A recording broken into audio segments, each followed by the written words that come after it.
Hello friends, so now we will see printing 2D array elements.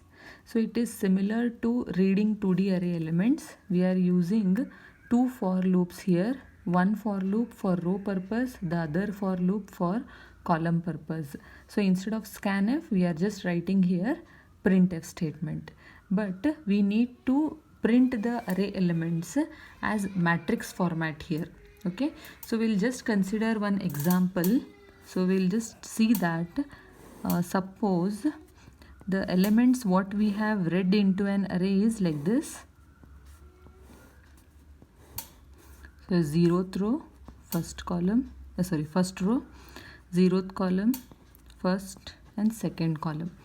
Now suppose we have read it as 10, 12, 15, 20, 24 and 5.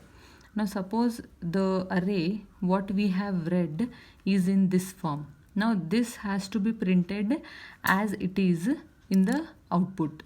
So here we will see how the control flows in the loop and how we are going to print each of these elements as an output. So first we will see how the control flows. So first, the first for loop, here we have initially I value as 0. So initially I is 0.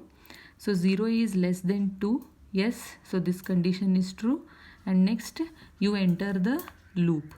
Now after entering the loop, you have j value initialized to 0. That means this is the 0th row and 0th column. And 0 is less than 3. So this condition also satisfies. So you go inside, you have one printf statement here.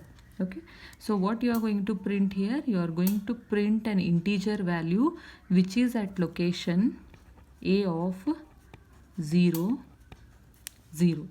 So what value is at location a of 0, 0? So we have value 10 at location a of 0, 0. So here I will just print the output.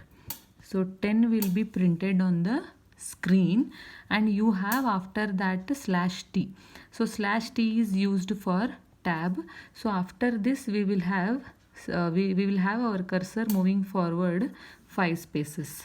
Okay, and next you will end this loop and go back and update the j value. Now j value will be 1 and I remains the same, that is 0. So here you are going to print the value which is at location a of 0, 1. That is a of 0 and 1. That means 0th row, first column. So you have here value 12. So where the value 12 will be printed here. So as we had printed 10 and we had given tab of so many spaces, and you will print here 12. Okay, and next again go back and update j value. Now j value will be equal to 2 and 2 is less than 3, also condition satisfies here. And now you are going to print the value from 0th row and second column. 0th row, second column, we are having 15. So after 12 is printed, again you will be leaving some 5 spaces and you will print here 15. Okay, and go back and update j value. Now j becomes 3. 3 less than 3 condition is not satisfied here. So this loop fails and now you will come out of this loop. So after this loop you have one more statement written here, that is printf \n. So this is a new line character what we are using here. Why? Because now we have to start printing the elements which are in second row of the matrix or second row of the array. So that's why after 15 your cursor moves to the next line. Okay, and go back and update the I value. So now I becomes 1 and 1 is less than 2 is true. So next you will enter into the loop. So once you enter into the loop, you will initialize again j value to 0, right? So 0 is less than 3 condition satisfies. Now you are going to print the integer value which is at location first row and 0th column. So what is first row? and this is 0th column. So we are having here value 20, which will be printed exactly in the next line. And after that again you have tab here, so you will have some spaces left here. Go back and update j value.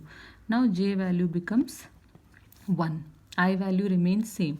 So 1 is less than 3, condition satisfies here.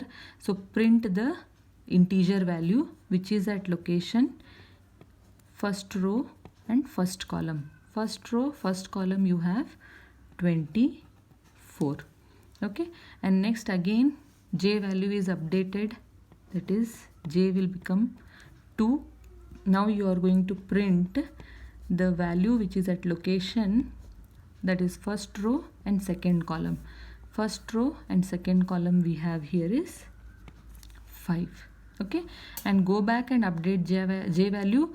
Now it becomes 3. So 3 is less than 3 is not satisfied, so come out of the loop. Now again your cursor moves to next line. Okay, and after this statement you will go back and update I value. Now I becomes 2 and 2 is less than 2 condition is not satisfied here. So you are done with printing the array elements as it is how we had read it.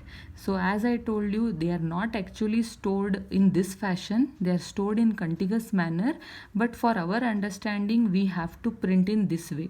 So that's why we are making use of tab and \n here.